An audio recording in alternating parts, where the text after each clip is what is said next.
Hello, and welcome back to the Dolecast, episode 130. It's me, Daniel Houston, and my guest this week is Mr. Sean Hegarty. We just had an absolutely delightful chat, but you haven't heard it yet because it's coming up in 2 minutes here.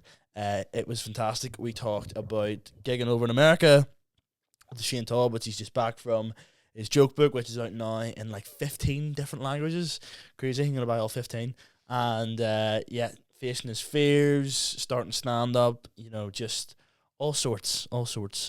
So it's a fantastic episode. But before we get into it, a couple of gigs to promote. Very, very soon, Dolecast Live is happening on the 25th of April.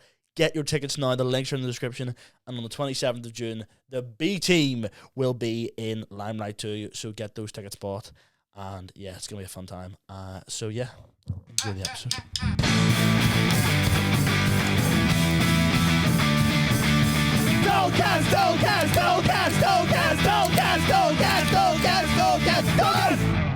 We went to Amsterdam. Shane Todd had a gig in Amsterdam about 6 months ago, and about 15 comedians went out to it. And I went, and I was like, Amsterdam's known for its cheeses, right? Yeah. I'm gonna have to bring. It's known for obviously dirtier things than cheese, but least likely to get an STI from cheese. So I went and got myself a cheese. And I mean, it's all I talked about for about a month. I went on Amazon as well when I got home, and I bought myself a real fancy cheese knife. Do you know the curls? Yeah, proper stuff. It was. If you had seen what was the cheese like?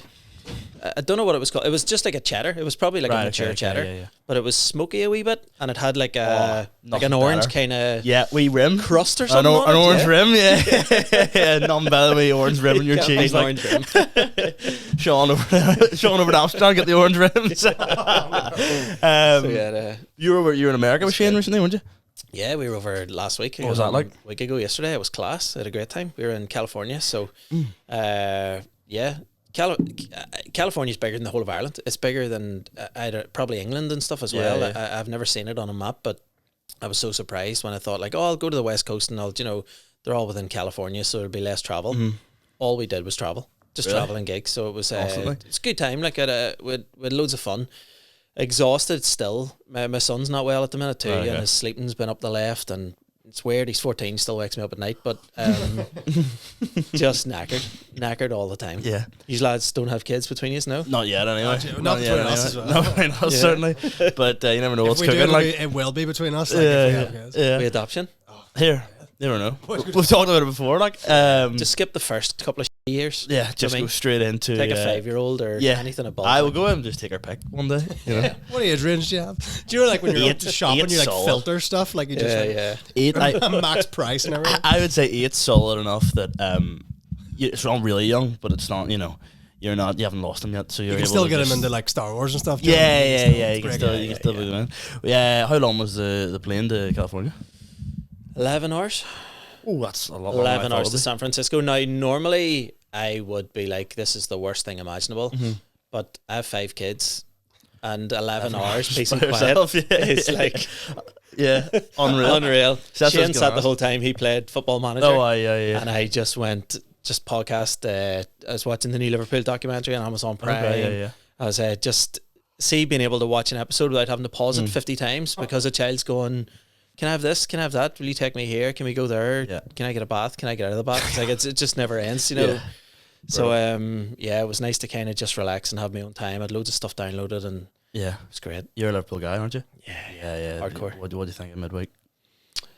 I wasn't all that disappointed because the better team won. Do you know what I mean? If we had got robbed or something, I'd have been like, I'd have felt worse. But cup final on Sunday, and we're going to win the league.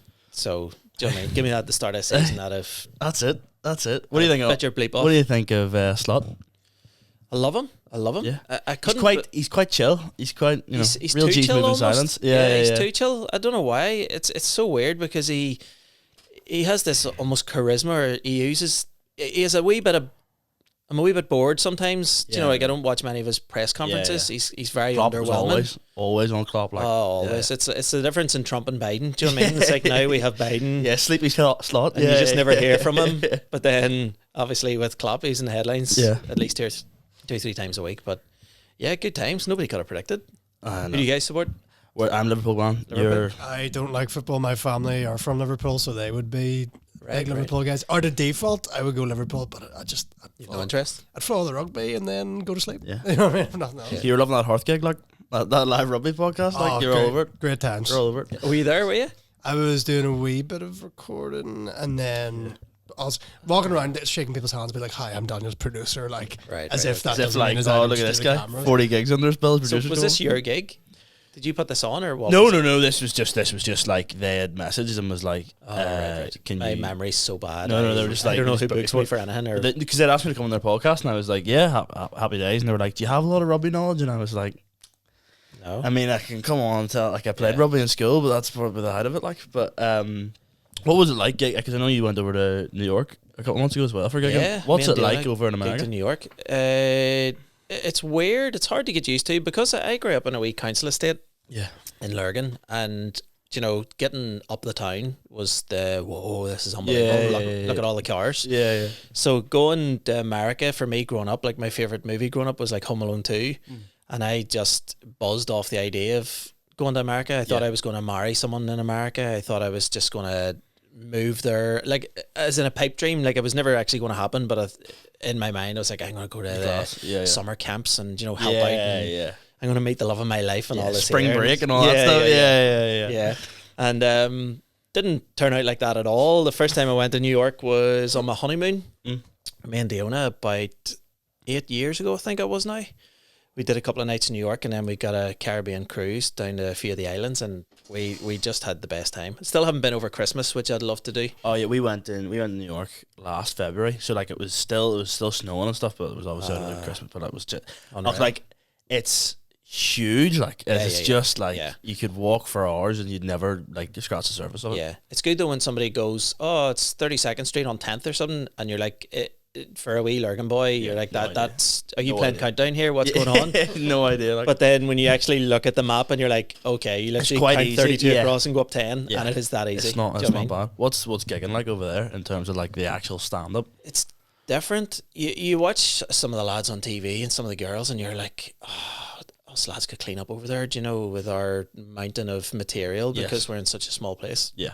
We obviously have to generate more material because there are fewer gigs. Yeah. Whereas over there, I think you could go over there with 15 minutes and gig for the rest of your life, and you would never have to change a word, and you'd be sweet. You could probably do New York the rest of your life, and you'd be all right. But it just shows you how different the actual scenes are. Because even when I was there in February, there was flyering happening out in the street, but it was just like, there's a show here, there's a show here, there's a show here, there's a show here. Whereas there's definitely a show on every night here, but you're limited. Like it's not, it's every corner, corner there's a show in New York. A gig here every night is, a Monday and a Friday you might have or Monday and a Sunday you might have some corner of a pub where 4 people show up and there's 37 acts. Do you know what I mean? Yeah. But then there's a few of them. Yeah. There's a lot of those. I've done so many in my time. See, you lads coming through now that have bypassed all the muck that we had to do in the past. Because you started when did you start? 17, 18 years ago. So what, scary, like in the noughties? Yeah. For the 2010s. Yeah. I was 26, 25, 26, I think, when I started. I don't even know if that adds up mathematically, but I've been doing it about 17 You're going somewhere? Years. Yeah. The 40s, I think, 44. But, the gigs that we had to do were just awful. They still scar me to this day. Yeah. They still... Because it was there was flashbacks. There was gigs how many gigs would there even have been? Few and far between. You'd have been down south quite a bit. Yeah. But when I said down south, the gig would have started at 11:15. There'd have been 2 people in. You would have had to fight the guy who organised the gig to get paid. He'd be paying you in 18 installments over the next 2 years every time his dole comes in. Do you know what I mean? It was one of them really horrific. People would have just... was Facebook a thing back then? I think it was... It makes me feel so old. Crazy. Yeah. That's crazy. Yeah. And people just had to advertise their gigs and hope that people showed up.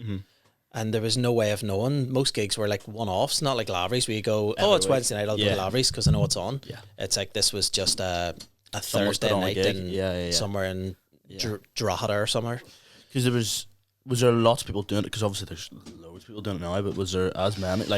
there was a core kind of group. There was about 15 to 20 of us, and then I remember, I think it was about 2 or 3 years before the pandemic, there was this kind of, I think the Facebook page started then of NI comedians, and there was like 412 members in no time, and I was like, here, this is, you're just letting in anybody who's ever held a microphone here, do you know what I mean? Yeah, of course. Like really a wee bit. There's over 1,000 now or something. Right? Yeah, there's over 1,000 in that group. Yeah, there's not 1,000 comedians, do you know what I mean? Let's be honest. But I even thought it, because I was looking at that going, 1,000 comedians, and like, you know, if I was putting on a show, it's one every street. Yeah.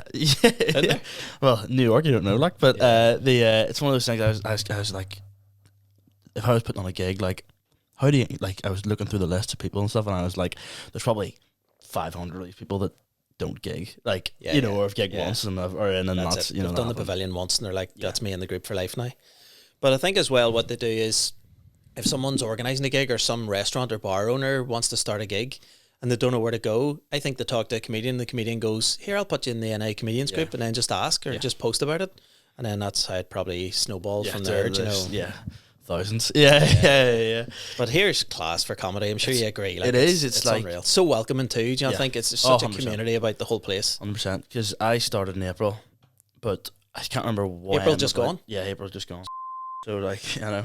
So, like, I don't know if that's a good one or a bad one, but that's good. That's good. But like, I started in April, but we had gone to the PAV maybe 2 months beforehand, just to like scope it out and be like, what's the crack here? You have to. And I'd sort of messaged Luke, and like, he slammed with people like asking, obviously, and he didn't get back to me, and I'd sort of like, I had talked about for years like how I was gonna do it. I went to the PAV and it was grand, and I think the night we gone, to be fair, it probably was one of the off nights. You know, it was one, like, wasn't too lively, and I thought, right, I could do that. Like, I could get up, and went up, a few months went on, and had John Devlin on the podcast, and he said to me, he told me about Madden's, and I didn't really know Madden's was a thing, so they just sent me down there for the first time, and that was in April.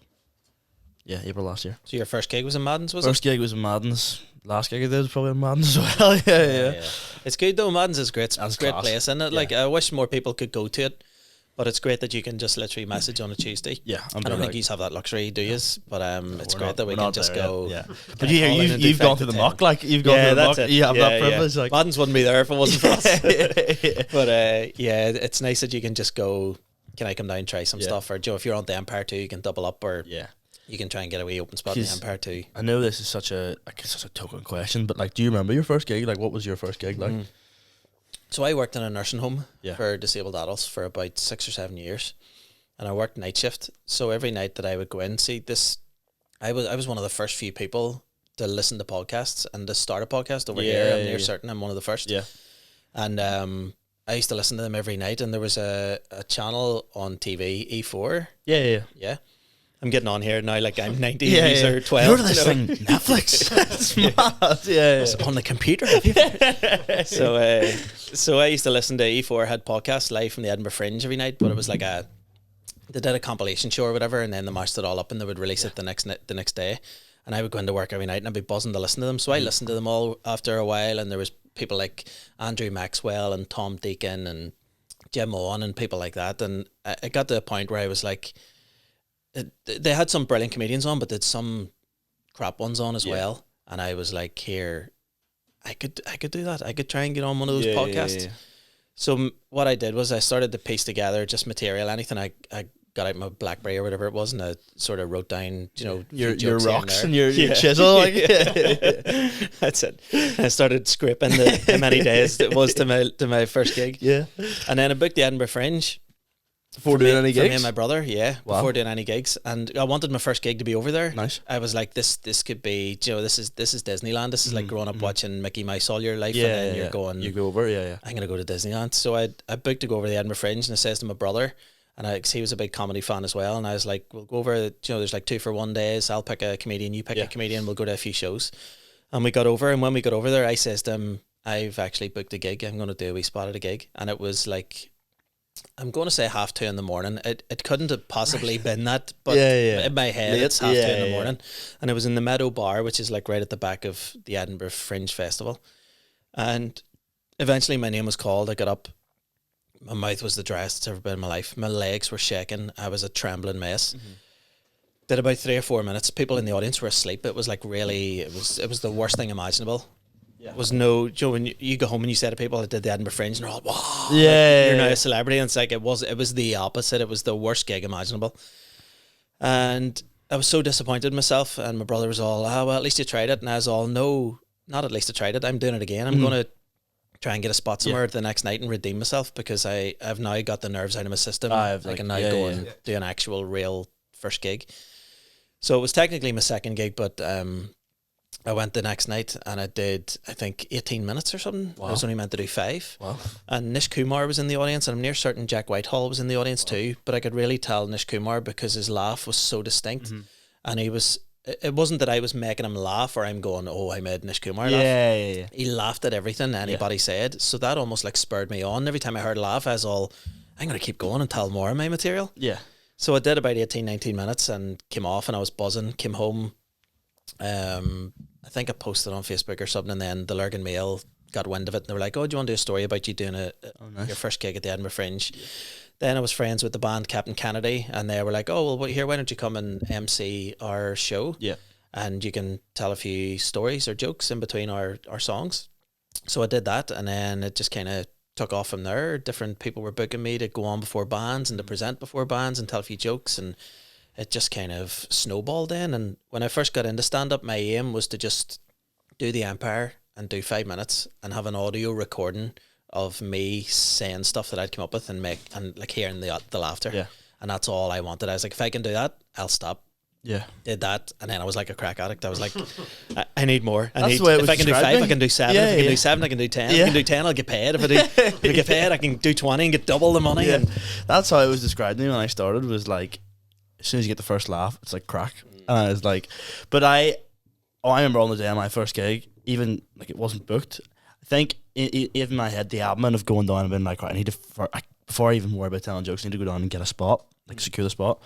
Whereas Pav is booked, and you it's one of them where you don't even know if you're going to get on. Don't even know. So it was back when Mans was doing, like, if you're just there early enough, like if you're the first there, you'll get a spot.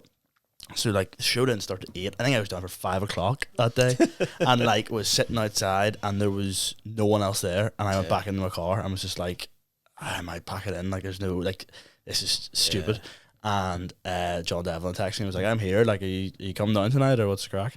So I went down and all day I remember going on a big walk of the Mollusk Kingdom for like an hour, just like saying the 5 minutes like over and over again of like, right, this is what I'm gonna say, this is what I'm gonna say. And like I couldn't even tell you what my first 5 minutes, like I couldn't tell you what I even said, but I knew, like, I got enough that I was like, all right, that was all right. And then you went back. I must have Madden's probably 6 weeks in a row. Like just went back and back and back, and then got booked. But it was, I don't know, it's like you say, like as soon as you do the first one, like the nerves kind of leave you, apart from the second gig. Like the nerves left, and then when I turned up from the second one, I was like, okay, this is like the nerves are gone now. I didn't have any nerves all day, and then right as Kieran Franco was the MC, and right as he was bringing me on, I was like, I'm gonna throw up on this audience member's head, like right now, like. But you did it. But you lived to tell the tale. You're still doing it. Lived to tell the tale. Here we are, nearly a year later. I've been still at Madden. Would you ever try stand up? I've said this to him. I think he would eventually. I think again, not that I would get roped into the Football Manager fantasy league thing or whatever. I'm sorry. Again, I sound 95. But if I lost a bet or something, I could whip you up a 5. But those are class, by the way. Have you ever been on a Madden when one of those happens? I had to follow a guy. What is this? So guys play fantasy football, and whoever loses that week has to do a forfeit. And I had to follow a guy whose forfeit was to go and do an open mic. So him and it was one night, like Madden's can be quiet enough sometimes, but like all these lads piled in and we were like, oh class, like big audience lads. But it was his mate had signed up, and his punishment was to do 5. But he killed it. Like it was really, really good. I've never seen him since. Probably in the Facebook group, but he like absolutely killed it. And I was in the back going, I'm up after this guy. Like all these guys are gonna be like so talking about their mate that I'm not gonna get anything here. But I had seen like they actually had 2 other guys on FaceTime on their phones, like watching it as well. So I went up and was just like, hey, boy. Like I just sort of said what I saw, and was like, those boys have lads on FaceTime watching this. And like thankfully it kind of died down a wee bit, but they are class. Like I love seeing that. I think that's so funny. That's hilarious. Are these like TikTok videos? Do people do like a... I don't know. I think it's just like Do you know the app? There's these things called apps. No, there's it's like a fantasy football app where you pick your own team and stuff, and then you get points depending on who scores. So you build your own team, who scores, and then whoever's lowest in your like league that week has to do some sort of punishment. Right. Are you in one of these? I'm not myself. I used to be a couple of years ago, but I remember seeing a video on TikTok, and it was like some of the punishment depends who's in your friend group, like. But I think some of the punishments are like, I saw a boy had to like get into a dog cage and like his mate just eggs, flour, like gravy all over the top of him and everything. And then this other guy's doing 5 at Madden's. I mean, pick your poison. But no, I mean, if you're listening, come back. It was great. Great 5 minutes. Do you find though that like me and I remember one of the first times I met Mickey. Yeah. And it was at an open mic competition in Derry, and Joe Brickwork, whatever it was used, Masons I think it was called, before Brickwork, and it was in Masons, and there was a young lad who was there, and he brought most of the audience with him. He must have been a popular guy at uni or whatever, and Mickey was by far standout the best of the night, and everyone was waiting for Mickey's name to be called when the winner was decided, and apparently it went down to audience vote, and this guy who brought 150 people with him obviously won. Yeah. Because that was, I Criminal. remember Luke McGibbon saying to me, like, comedy competitions are usually, like, they're usually a farce. Like, 9 times out of 10, the person that is supposed to win probably doesn't win. Yeah. I think it was like best of 3 or something. Like, it wasn't like I was winning something major. You ever done those gong shows or anything? I've done a couple. James Downey started one in the Spaniard called Crack the Gong. I've done it twice. What's it like? It's okay. Like, it's... To get the 5 minutes or something? You get 3 minutes. 3 minutes? And then a light comes on, people can, like, vote you off. Thankfully, I haven't been yet, but I have seen people... I've seen people get voted off who... Didn't deserve I don't think deserved to get voted off. Do people hold something and they hold it up? Yeah, they have like, just cardboard cards, and they just... They just get bored, don't they then? They're just like, well, I think if it's getting towards the end of the night and no one's been voted off, I think James kind of comes on, he's like, guys, the format of this gig is put people off. So I think they're kind of encouraged. Then the next person, I've also seen people, maybe should have got off and done. But there was I can't remember who it was, but there was someone a few weeks ago who definitely didn't deserve it. Not that, like, I say that like their family's being killed after, if they get going off. You just stop talking. Yeah, you just have to walk off. But then if you're, no matter what, like as soon as I have 5 minutes, like music plays and you're done. Right, so I was mid punchline, like was about to say the punchline, the music started, and I'd done the 5 minutes, but I just in my head was like, I physically need to get the punchline out, so I just rushed it and said like just gibberish for like 10 seconds, and everybody kind of just looked at me like, what's this kid doing? We did that roast in the OES Centre.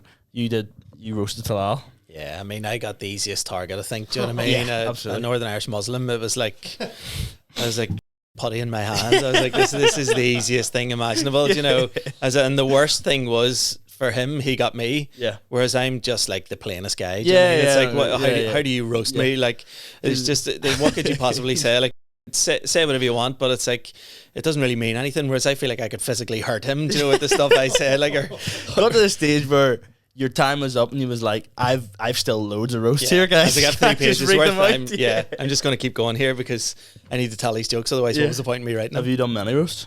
That was the first and only one I've ever done. Yeah. See, I don't know if I'd do another one. To do more. I don't know if I'd do another one in that, like, I must have spent 4 or 5 weeks, like, just trying to write all these roasts down going, I'll never say any of this again on stage because, it's just specific to this guy. I know. You put so much time and effort into it, don't you? And it's like, this will never see the light of day. You also, like, everybody's always like, oh, no, it gets fine, don't worry. Like, you can say whatever. But in the back of your mind, like, I've told this story on the podcast before. I was running a few lines past people, and I had another comedian message me, being like, I don't think you should say that. And I was like, then you're in your head and you're like, oh, is all this too far? That's the thing with a roast, is anything goes. It's not real. Yeah, exactly. And I ended up, I was roasting John, and I texted him, I was like, here, like, can I just tell you this one and let me know what you think? He's like, I don't care. Like, why? It's fine. Yeah. Comedians usually don't, Yeah, usually.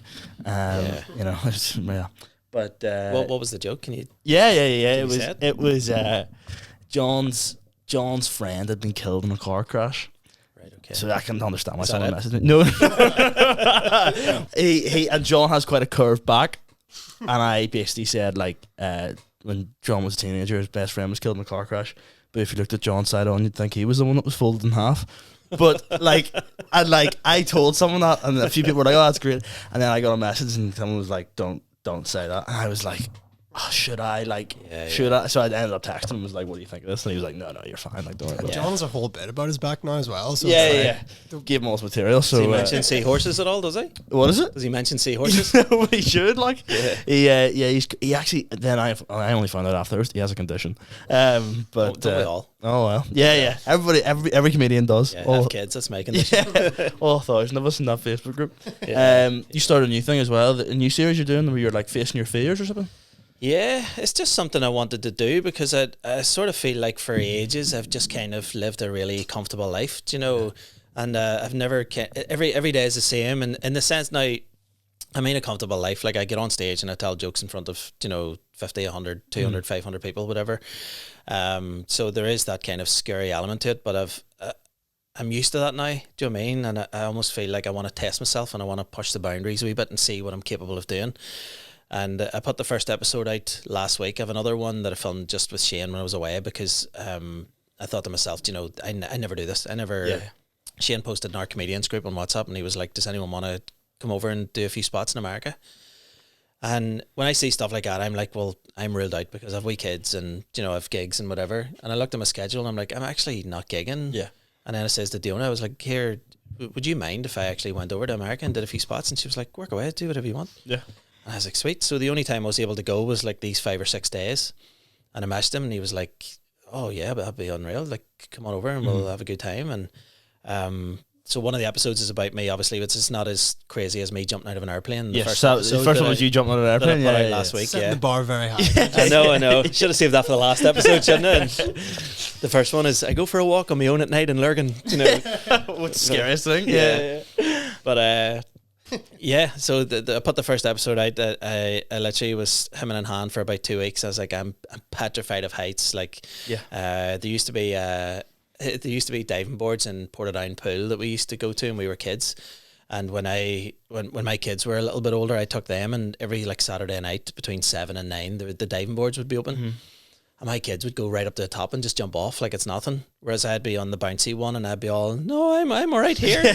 One time I went up to the second one, which is like the height of you, right? Yeah. At the most 9 foot, right? And and I went to the edge and I was looking down and my wee boys were in the pool going, just jump. What are you doing? And I was like, I can't. And the worst thing was there was kids at the steps. It's like a queue had started. Mm-hmm. And then a kid goes, are you Rodney?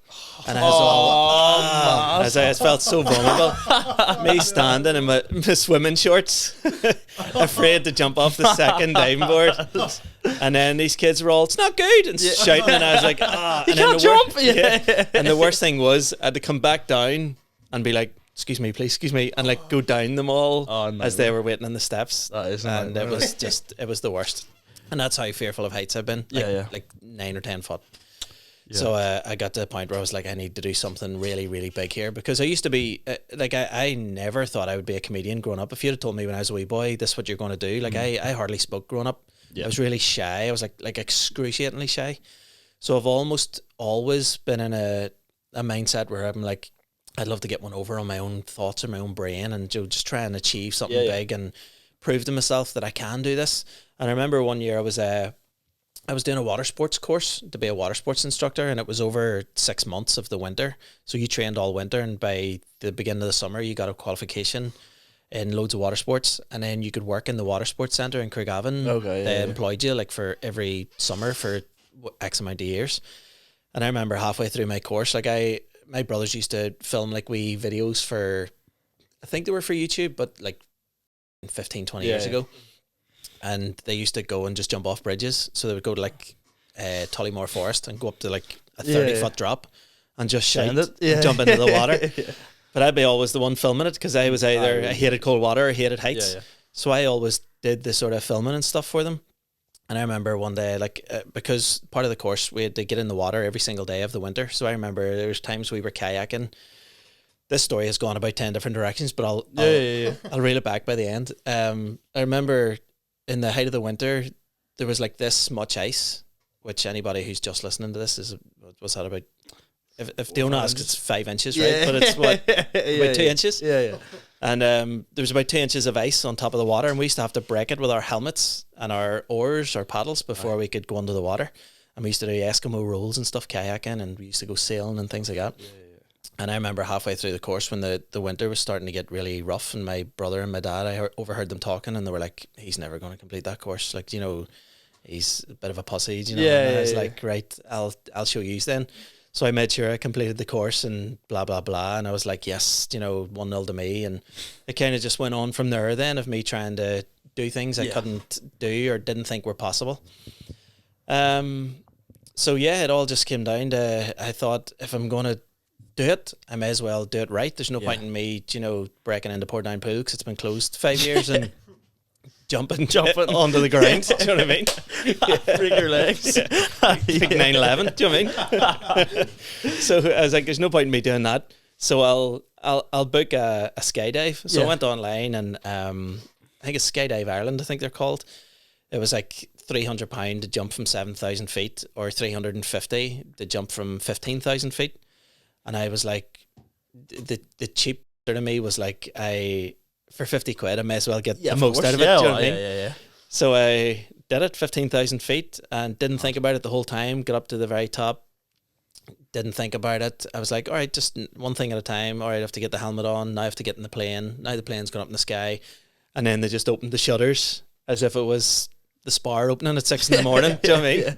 And you just look out and you're like, oh, jeez. And I was like, just don't think about it. I'm strapped to this guy and this guy's going to the ground. So either way, I have to go to the ground. I can't sit there, me and the pilot, going back down to the ground. Sorry, lad. Yeah. So I was like, I'm strapped to this guy. He's done 3,000 jumps. Go for it. The pilot's like, you Rodney? It's good. Yeah. That would have been the worst. And then just as I'm jumping, just all wee kids in Portadown. But yeah, so the shutters opened and I just shimmied over and the guy was like, put your head into my shoulder. This, you get this whole like kind of a bit much safety talk and stuff. Yeah. Tell me all first. Your fears. Yeah. And I just did it, and then before you knew it, I was flying. I think it's 120 mile an hour. I think you go towards the ground, free falling. You free fall for over a minute, and all I remember is just screaming, "Yes, yes, yes!" I mean, the whole minute of free falling, because there was no turning back then. Yeah. Because I didn't tell anyone. Didn't tell Diona. Didn't tell my kids. Didn't tell my dad, my brother. Nobody. So you just did it. Yeah. I told no one. Diona thought I was actually organising her birthday's in like 2 weeks, and she was all. He's away organising my birthday. I was like, yes. That is literally like that's like a sitcom plot of like, oh, have you got my birthday organised? It cuts away and he's free falling down Coleraine. Yes. Yeah. Unreal. So that's mad. So yeah, it's got in the car then and phoned her, and I was all, here, you'll never guess where it was. And she goes, go on, tell me, as if like, you know, where have you booked? Yeah. And Card factory. Yeah. I was like, no, I've just jumped out of an airplane. Just like, this is bananas. This is not like you at all. What's going on? No, that's mad. So, we're just taking a wee break here from that delightful episode with Rodney, John, to talk about our sponsors for the podcast, Go Barbecue Co. What's that stand for? Great Outdoors Barbecue Co. They have hooked us up recently because, I don't know, they haven't really hooked us up. I say that as if it was a barbecue off to the side, but listen, folks, I was having a wee look today at my calendar. Could get down and cook a few steaks soon. Not this week because I'm flat out, but that's regardless of the point. Folks, Go Barbecue Co. have been absolutely fantastic to us recently, and the way you could support them is by going over to the Instagram page and taking advantage of them, taking advantage of their exclusive deals on the Instagram account only. You won't find these deals anywhere else. You can be walking away with an absolutely fantastic barbecue for half the price that it was somewhere else, because Go Barbecue have unbelievable discounts on. Also, they have a new page with Barbecue Lad called Barbecue Lad Raffles. Go Barbecue Lad Raffles. I was just testing you there to see if you're listening. Where basically, let's say you want to buy a flat white. You go, no, actually, I've had my caffeine for the day. What I'll spend that money on instead is a ticket for the Go Barbecue Lad Raffles raffle. Next thing you know, the lads are coming down with probably 6 barbecues and a pizza oven, and they're going, here, you've won. You spent $350 and you've got $3.5 grand's worth of stuff. Isn't that incredible? So go to the Instagram, buy those tickets. Don't you dare tell me to wrap up. I can see you, and so can the rest of the audience. Trust me, they've eyes in the back of their heads. So thanks to Go Barbecue for sponsoring the podcast, and we'll get back to this episode. It's good. Just taking it as it comes. I'm going to put out one every 2 weeks, so I've kind of set myself a target now. I've nothing in the diary. I've nothing sort of booked. If anybody watching wants to DM me a suggestion, and the crazier the better, I'll go and attempt it. Do you have loads of fears? That sounds like bad, but like, do you have? No, not really. Do you know what I have a fear of that I realised a few years ago, where I was almost like just being real myself? I think I'm afraid of the dark in a sense. Yeah. Do you know, like one thing that I did do, which what I might actually do is go camping on my own. Oh yeah, that's what I might do. You ever seen The Office? Yeah. The American one, you ever seen the one? Michael just camping himself. Yeah, he cuts the trousers off his legs and all. Yeah, it's class. When I was in LA as well, the building that they filmed the outside of the building, Dunder Mifflin, is in California. Oh right. And I was going to go and see it. It's It's like, I think it was about an hour and a half or something on a bus in LA or from LA, and I was going to go, and I was like, I have 5 hours. Your fears. Yeah, get a bus. Yeah. So I had 5 hours, and Liverpool were playing PSG in the first leg in the Champions League, and I was like, I'll go to the bar and watch the match rather than go out there. But someday. See, I'm trying to think about what fears I have that. Can I tell you the fear this guy has? Oh, flip, yeah. The most irrational, like, you're like, oh, I'm jumping out of skydives or whatever, I'm going to go camping. Collecting food from the Just Eat man. Hate that. See, a takeaway guy coming to the door. There's just something about it. Leave a wee note saying, leave it at the door. Probably, that's not a bad shout. I remember years ago, it was 2019, we first started this podcast, and we ordered food, and the guy came to the door. I was like, mate, you go for it. Like, not, when I say a fear, I don't mean like, but I mean more just like, I hate doing it. I don't know, there's just something about it. Where is it the small talk, or what? I genuinely think it is a small talk. I hate small talk. Have a good night, mate. Oh, you too. Enjoy your food, you too. And now he's in the house. Stuff like that wrecks me. Like if I see somebody in the roll, I seen you 3 weeks ago, in the shopping centre, but you didn't see me. I'm like, I did see you, but I have this real fear 100%. Of small talking to somebody 100% and muddling up my words, or them thinking, oh, this guy's class, he's a comedian, and then they meet me and they're all. That's even. There's been gigs where I've gone into the green room, and it's maybe not people don't get on with, but people just don't know as well. And they're sitting there going, I don't know what we're talking about here, and you don't really. I was in a gig a couple of weeks ago. I won't say where, in case people are watching, but and there was comedians in the green room, and they're nice enough people, but just have a green room. It's Pav, no, but no, they're asking me questions and stuff, and I was just like, oh mate, like we both know what we're doing here. I'd be like, and then you're going out to speak to 50 people, whatever, and tell jokes, and it's grand. But you're standing there and you're just like, I want the ground to swallow me up. Even like walking past people or seeing people on a train or whatever, you look away, and like it probably looks like that person probably thinking, oh flip, he probably doesn't like me because he's looking away.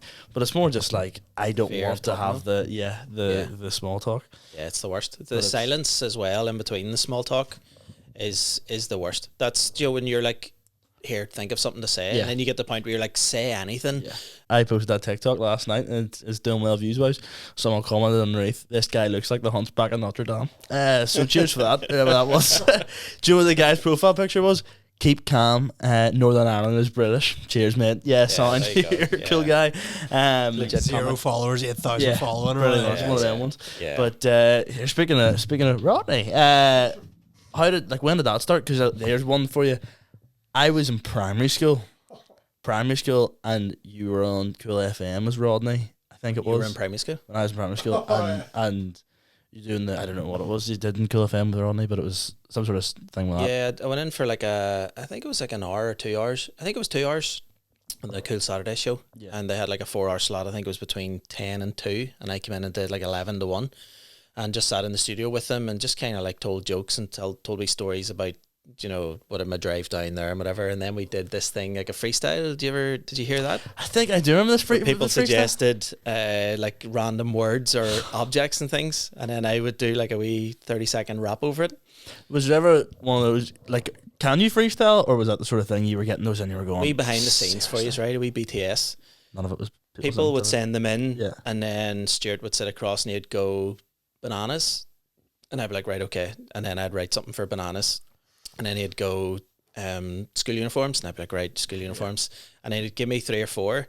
And then 10 or 15 minutes would pass, and then he'd go, right, Rodney, you ready? And I'd be all ready to go, just give us some. Yeah. And then he would go, right. That's mad. That's mad. He'd be like, right, first one, bananas. And then I'd be all, it's Rodney. And then I would do this. That's actually take me out every time. That's crazy. Yeah. So yeah, and then it just went from there. So people were watching, going, "This guy's a freestyle genius. This guy's Harry Mack." Do you know what I mean? Yeah. But I had about 10 or 15 minutes to write for them, and then he would play, like we would do like Snapchats, and he would record the audio from them, and then he'd piece them all together, and he'd go, right, let's hear the first one. Yeah. So to the audience listening, it sounds as if we're all hearing for the first time. Yeah.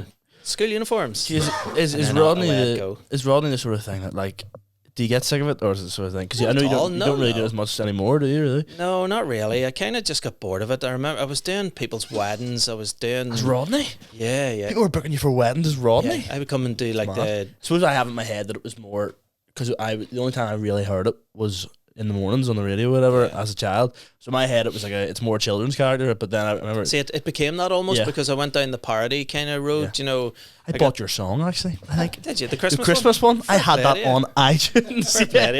That money all went to the homeless. I did it. I swear to God it did. I swear it did. That's me. Me and Diona went out for a night and kind of helped them out, and I was like, "This is." I thought you were gonna say me and Diona went out for dinner. All the money in front of them all. We got Just Eat to the door. We're all taking photos and sending the door.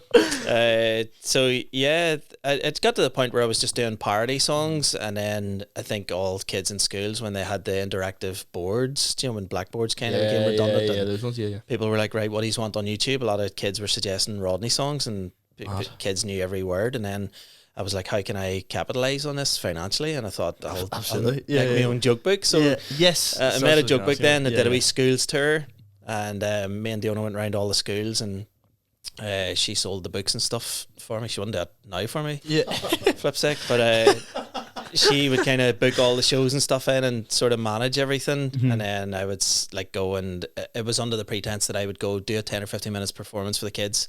The kids would all bring a fiver each in. £1,000. Boom. Yeah. And sold about 1,000 joke books. You know, there you go. It was really, really not. I wouldn't say lucrative, but it was good. Like, you know, the kids all, it was good. The kids would all bring a fiver each in, and some schools you would go to, and the teachers were all, "I'm really sorry, we forgot to tell the kids to bring any money in to buy a book." And you're like, you tell me after I've just done 15, 20 minutes of stand-up. So was that children? Basically then you just walked away with nothing? You just leave. That's mad. You're just like, all right, dead on. No free dinners or anything from the canteen? Not even a teacher going, go on, give me one for my grandson. Do you know what I mean? Yeah. It's like, sorry, but we'll buy 10 and whatever, for the, the... Those good times. I enjoyed it. So you said where'd it come from? Yes, like where did you...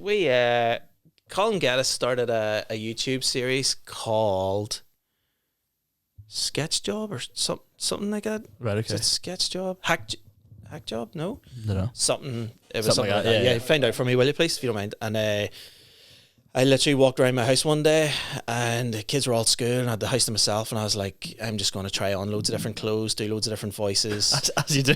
As you do. It's, if this hadn't become a character, that's mental. Like, kids are at school, what have I to do? Here, try a few outfits on. I know. It's like there's a thin line between being normal and looking mental when you're walking down the street, and nobody in the city centre in Belfast knows that you're on your way to a gig, so you're going to have material in your head. But people just go, look at that weirdo talking to himself. Do you know, and you're like, do you know, as you do. So I walked around my house, I was trying on different stuff, and then I pulled a pair of tracksuit bottoms up, and just kind of went on from there. And then I made a couple of videos, and I realised, I'm actually wearing the same clothes, and these worked. You know, I don't really wear these anymore, so I'll just use these. Still got them at home in my wardrobe.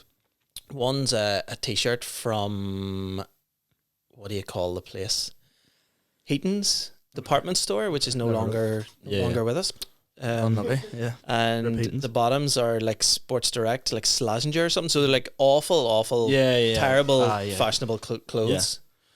Yeah. And I got to a point where I was doing weddings and stuff, and I was like, everyone's in a tuxedo or a suit here, and I'm showing up in tracksuit bottoms. I'm so interested in ruffling my hair. What a wedding's like as Rodney, like, because.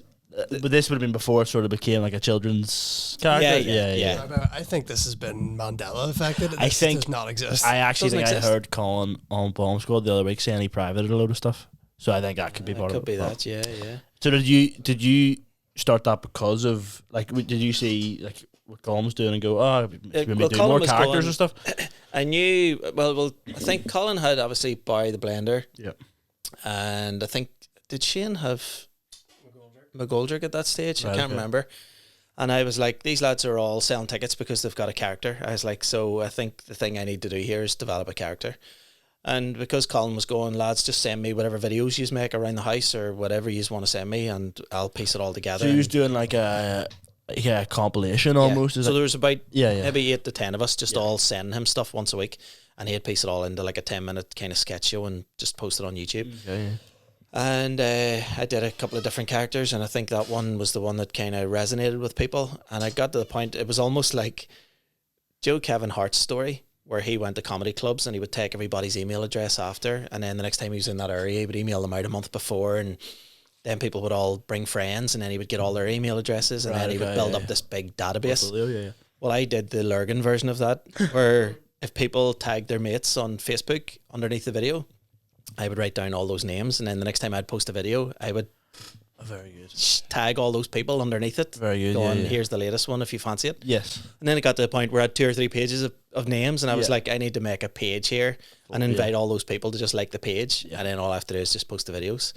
And that's what I did, and it went on from there, and ended up getting about 40 or 50,000 likes in this Facebook page. And that would have been before, like, like the TikTok and stuff had even taken off in terms of like, because I still to this day can't believe I'm not so much bigger, because I think if I'd have done that during the pandemic, I think I could have been, as big as any of them right now. But I think it's just timing and just a wee bit of not mismanagement, because I did it all by myself. There was nobody to help me. There was no one to direct me. There was no one to go, right, let's get you up to the next level. Yeah, definitely. So everything that came in, I was kind of just dealing with it all myself, and I just didn't know what I was doing, really. Yeah. Because I think it's the sort of thing, and it's such a hard balance, because I was even thinking this today. Sometimes the more higher quality your stuff is, the more people judge it. You know what I mean? And the less quality it is, people also judge it, and there's sort of a niche middle ground. Like, we're putting stuff out, and I'm not saying the equipment wise it's the Joe Rogan experience, but like with decent enough mics, decent enough cameras and stuff, and a decent enough setup. Joe Rogan work experience? Yeah, well, here you never know if he's looking at interns.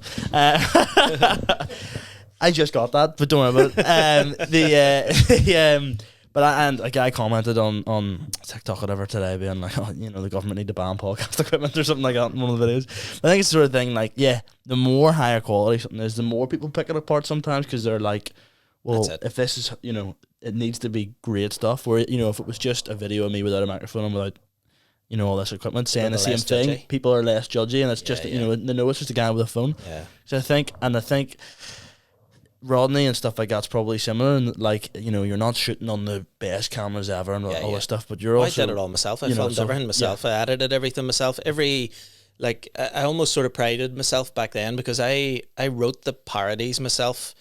I mixed all the edit, like the audio edit.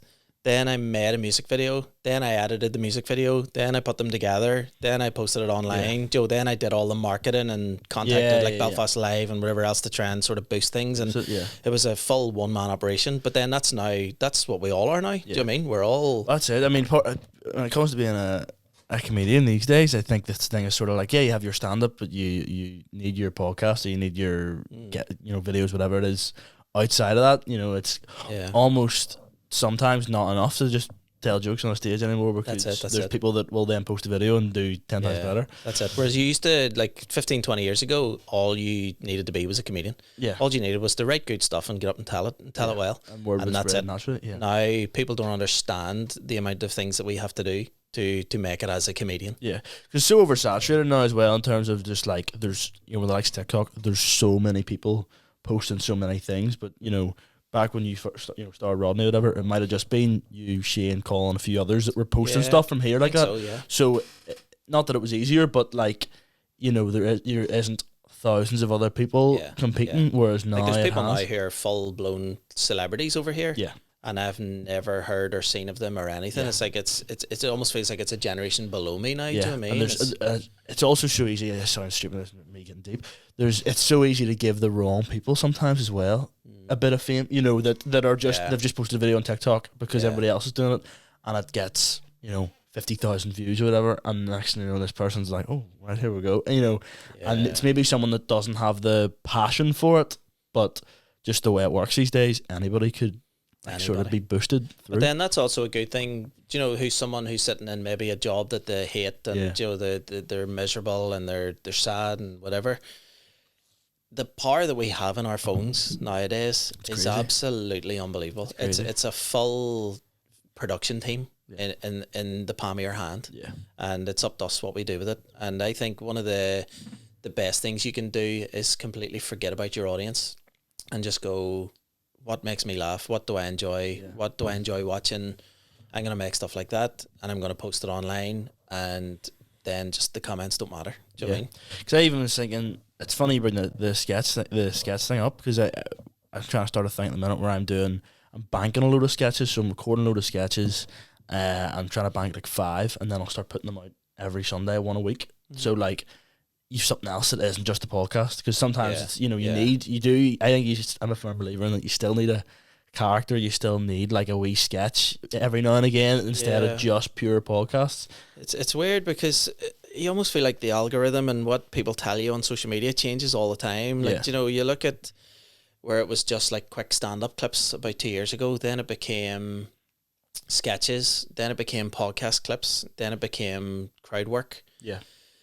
Now I don't know what it is. I feel like it feels like it's everything and nothing at the same time. It's just everybody is famous now. Everybody's a celebrity. Everybody's a millionaire. It's mental to think of how much of a scene there is over here and how many different scenes there are, and every scene has their own 10 to 20 to 30 people who have over 1 million followers. And there's people that are really well known over here in this scene that I only maybe saw or found out about for the first time 2 weeks ago, and you're like, I didn't even know you were as well known here as you are, but it's just the way it works. It's just everybody's pushed different things, and it's so weird. It's frustrating there's room sometimes for everybody too, which is great, and I think the comedy community over here is so supportive. Everybody, I think, understands and knows there's no jealousy, there's no bitterness. No.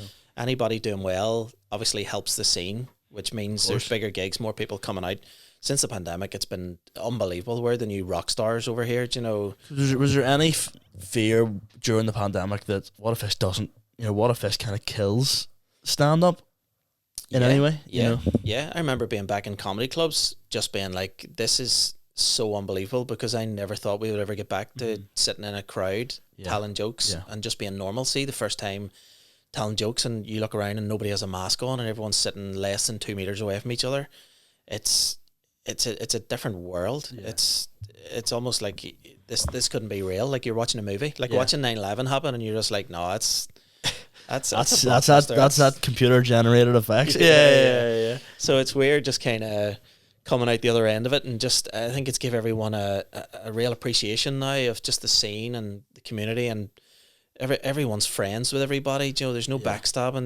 There's a few people that kind of don't like certain people, but I mean, you get that everywhere. That's football teams and everywhere's the same. I think about that, if there's people that maybe don't like each other, or people that are doing this, whatever.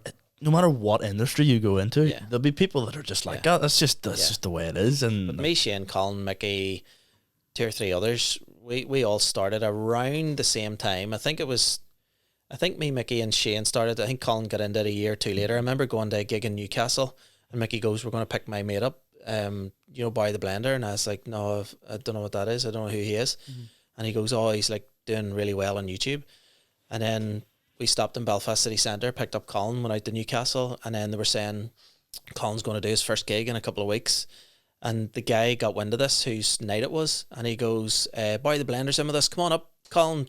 Say a few words." Serious? And he was like, he was building up to do his first ever gig, and it was just we were coming back in the car, just being like, "Who does that?" Yeah. Who goes, "Come on up." So it was almost like it was his first unofficial gig, and it was just so say a few words. So bizarre. Somebody's dead, like guys, it's been a great night. Yeah. But then I went home and watched the Boy the Blenders, and I was like, these are genius. This is just phenomenal writing and acting and everything. And well, that was a lot of it. In that, I'm out of school a couple of years now, but like at the time, like maybe 5-6 years ago, couldn't go to a gig. I wasn't old enough to go to a gig. Yeah. So it was the only place you were seeing people was podcasts, sketches, you know, shout out to my eggs, all that stuff. You know, that's where you're seeing people. So, and then now that I'm, you know, actually doing stand up, then you're seeing like, you know, obviously the older I got, different sides of people I saw, but you know, you're now seeing like, okay, this is where the actual like work is. Not that the sketches and because that's a lot. There's a lot of work goes into that as well. There's definitely people that think it's just like, oh, sure, you just sit down and record a podcast for it. There's loads of stuff happens around this, like, you know, getting it all planned and sorted. And having to self-censor yourself as well. I'm sure you feel it every episode. Yeah. Where you're like, my mouth works 5 times quicker than my brain. So I'll get something to my brain and the wee information will get sent down. And then they'll go, oh, this is what we're saying. And my brain's all, no, I never said that. I was like, this is what I just thought. I say something and I go, I hope there's a chance someone takes that a different way than a minute. So this is what I actually mean. But There's so many times I've done that where I've tripped myself up or I've said the wrong thing or said something and I haven't meant it. And then somebody afterwards just went like, wait, why'd you say that? It was horrible. And I was like, oh, no, that's not what I meant. It happened to me at a gig a couple of weeks ago. I mean, this is the sort of thing I'll say, and you know, it might not make the edit. But it was like I was in. Wait, I record this. Just so. I was in Madden's. I was MCing Madden's, and there was a guy. There was a my full bank card on the back there. I'll sense that. It's okay. I was MCing Madden's, and there was a woman, and I had asked if I was doing a bit of crowd work, and I asked a couple of people, and they weren't giving me loads, and I was like, I just need something, and I said, well, where are you from? And she said Russia, and I just without thinking went, any Ukrainians in? And went, oh flip, what am I doing? And a few people laughed, but then I apologized straight away. I said, like, guys, I don't know why I said that. And then like, I don't know. There's been a few times like that where like nothing, you know, you haven't killed anybody, but it's, you know. Did you say that to her? I said that to the room. You haven't killed anybody. Your people have, but I mean, you maybe haven't, but people, or you have know, you? There's what are you here for? Yeah. See, like it used to happen to me more podcasting, but now it happens to me more like talking to the audiences and stuff, where I almost watch my stuff back like this because I have just a real fear of me saying the wrong thing because you just have no time. You know, you're so much more tense. You know that the audience are just waiting for a laugh. Yeah. And you're almost like going, how can I make them laugh? And sometimes I come back and I watch my stuff back and I'm like, there's 10 people that I've spoke to in that crowd that probably hate my guts now. But sometimes you have to make 10 people hate your guts to make 150 people. There was I told a joke. I'm not saying on here because I haven't done it since, but I did a joke one night at the Pav, and I could see it on your phone and show me it. I can cut it out. I could tell as I was doing the joke, he was kind of looking at me like it wasn't bad. It was just like no. Well, I mean, that would be crazy. You weren't there for that guy. No. But it was, you know, it was. I could see that like he wasn't thrilled with it, but I was like, I'm not gonna address that on stage because that's weird. And then at a gig a couple of weeks ago, he came up to me and was like, you still doing that joke? I was like, no, I actually haven't done it since. And he just went, yeah, good, it wasn't great. And I went, oh, right, okay. I mean, that's, you know, but I think that's just sometimes definitely you, especially I found MCing. I tell you a story. Actually, there was one night in Madden's, I was MCing a game, and there was a guy on the front row, and I was asking him, oh, you know, you married? He said, yeah. He said, I've been married, yeah. And I said, oh, how'd you meet your wife? Blah, blah, blah, and all that stuff. And he kept chatting to me. But he's so reserved. But everybody was laughing, but they were laughing at how reserved he was being. So he told me his wife's name was Linda. And I kept asking, and I kept saying her name because I couldn't think of anything in my head, so I just kept going, Linda, you know. And I was getting laughs. And I walked off stage, and Jazz Sarah goes to me, see you watching that? I think his wife's probably dead. And I watched the footage back, and it's so clear that his wife has probably died, and he doesn't want to tell me. Because if he said, oh, she passed away, I'm moving on straight away, and you don't. Yeah. But when you're up there, you're kind of in this different, like, you're just going, hear people laughing, sweet, and you just kind of. You're half on autopilot in a sense, too. 100%. You're just kind of going for it. Yeah. And you're not really like proper focused on what you're saying, even though you are as well. Yeah. So like he said, I kept going, oh, Linda, and I must have said Linda 20 times, and it was only when I got off stage, someone either he's made that up, me, my wife, or she's dead, and I went, that's hopefully dead. Obviously. Yeah, hopefully dead. There's a theory that the two gentlemen were. Yeah, there were two guys together. And someone said they could be together, but they just didn't want to. Yeah, he could be Linda, could be Lawrence or something. I didn't want to say. Yeah. But just before we go, your joke book. do you have to tailor that a lot? Obviously, it's a kid's joke book, so The like Rodney one or the one I've got out now? what you've got out now, yeah, it's in like a load of languages as well, isn't it? Yeah, That's class. It's out in about 15 different languages at the minute. That's we knew that going amazing. into it too. Yeah. So it was weird because my sort of bread and butter was puns and wordplay. Yeah. Whereas I had to almost like teach myself this whole new style of writing for this joke book because I knew going into it that it was going to be sold worldwide. So every single word and every animal and everything had to be checked with all these different cultures and religions and languages around the world. And I must have written about 350 jokes, and we got down to 50 that were translatable around the world and stuff. So once we got that done, I had to rework a few for the American audiences because it's being sold, I think next summer. It's being released around America. And there was a few words that they didn't get, so I had to do a few rewrites after it's been published, like about 3-4 months ago. Mm-hmm. But is that a long process getting it actually published? Yeah, it took about 2.5 years, maybe. My goodness. Yeah, maybe longer, maybe even 3 years. But amazing. I grew up reading joke books and stuff, and again, never thought it would be possible for me to have anything published professionally online. And I actually shared an Instagram story today of a language that's shared, like a reanimation. Yeah, and I was like, I don't know this language. I don't know. That's so cool. Like, that's so cool. Yeah. Show my kids, and all my kids are just like, and what? Cool, mate. Do not care. Don't care. Have you met Mr. Beast? No, don't care. Don't speak to me. Do you mean? Feed me and sort out Wi-Fi, and then just don't speak to me. That's it. So you're terrified of Mr. Beast, and that's your new fear. You made him. Yeah. Well, that's it. Get it sorted. Like, Jimmy, if you're watching, Mr. Beast, if you're watching, look it up. He must be like. But you're going on tour. Yeah, turn in September. It's being extended at the minute. We're doing Dublin and hopefully a few overseas and stuff. Nice, I'm in Belfast, Bangor, Downpatrick, Strabane, the Moy. That's good. And a couple of other venues too. Okay, and I've sort of like hand selected some of my favourite venues around the country. So I was like, where is your favourite room? If you had to pick. I tell you what, Ben Madigan's. Have you done Ben Madigan's? No, but I've heard it's a great gig. I went up the stairs one night I was on, and Ian Thompson was MCing, and by the time I got the door I was like, he's having the best gig of his life. This is electric. Right, he's killing, and every act that night killed, and I was on last, and I was like, oh, I hope by the time I get on they haven't kind of like burnt out or they're just not interested. And I mean, I could have done 2 hours easily and filmed a special and stuff, and I was like, that's where I want my... Guys, can we get a camera in? Actually, this is class. Yeah. And I did about 45 minutes, and I think half an hour of it was just talking to the audience. Mad. And they were class, like they were so up for it and all. I was like, if I come back here, I'm going to do a solo show, and I was like, So what we have is we've 2 shows booked in for that night. So if the later one sells, we'll do an early one as well. Nice, that's awesome. So people just need to buy tickets. Yeah, cool. Well, the links will be in the description of the episode for the tour and stuff. Thanks very much for coming on. Cheers, man. Anytime. Good to see you.